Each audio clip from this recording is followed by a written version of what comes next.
In agribusiness, two ag industry powerhouses say they're joining forces. DuPont Pioneer and John Deere plan to combine services in order to give farmers more access to precision tools.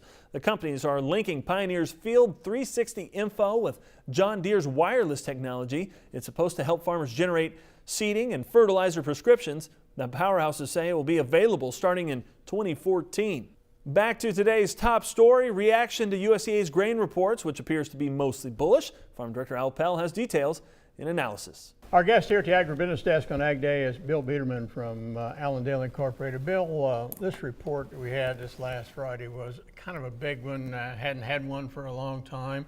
And I guess what I'm kind of interested in, was there anything that really struck you as important that we really should know? And one of them might be, at least from my standpoint, how many unharvested acres were there? Yeah, what was because really that was limited? a huge debate. You know, why isn't USDA using the insurance data that Yes. comes in, right? And it looks like they did. They leaned pretty heavily on it. The soybean acreage, most people thought that would drop maybe 250,000 or up maybe 400,000 at the most. They dropped the soybean acreage by 700,000 acres. Wow. Yeah, so that was pretty big. That was actually a really big offset to the increase in the yield. You know, they raised the yield to 43, which was a pretty, there's more than what people thought, but those acre losses. Less acres. Yeah, that's right.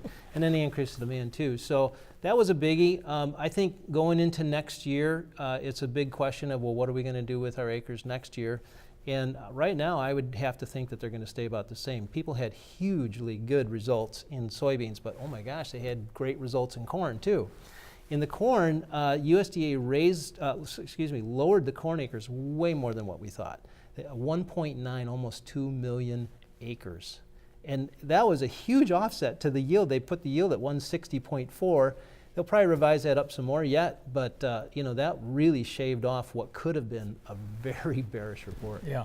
Well, a lot of people were anticipating that bearish report, and some people were surprised because it wasn't quite as bearish as they thought. And it was the acreage thing that caused the market to go, whew, okay, so we can rally a little bit and breathe. And I think we were all up a total of 3 cents on last Friday. But that was it. They lowered that acreage, offset the yield. When's the next report? Yeah, January. So we got another 60 days to wait. So, oh boy. Okay, thank you very much, Bill Biederman, our guest here at Ag Day. Back for more in a moment. To talk with Bill Biederman one-on-one, call Allendale Incorporated at 815-404-1917 or head online to allendale-inc.com. Ag Day, brought to you by Stratego Yield Fungicide from Bayer, official fungicide of the Yield Bump. Stratego Yield, healthy fields, higher yields.